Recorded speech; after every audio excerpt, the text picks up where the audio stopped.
आज आम पुणी से आषाढ़ मास विषय आउ किछि कविता आवृत्त करिबा।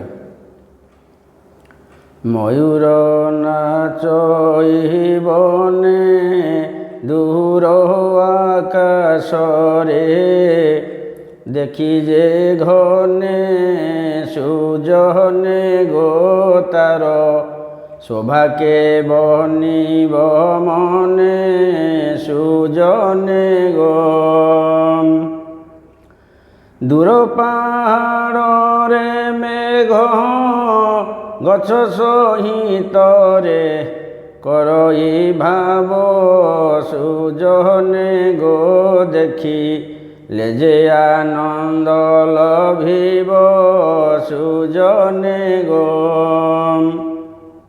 जेतेबेले आकाश रे कला मेघ घुटी आसे, मयूर ताको देखी नाचे। प्रत्येक जीवन तो नाचती कि मयूर बेसी नाचे, ताकू खुशी लगे।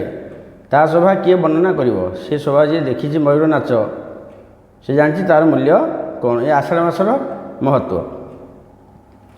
जो वर्षा होथबो, जदि आपण पहाड़ पाखे ठिया हेबे दूर पहाड़ रे, सती से पहाड़ रे गछ पत्र किछि नाही, सब मिसी जाइछि।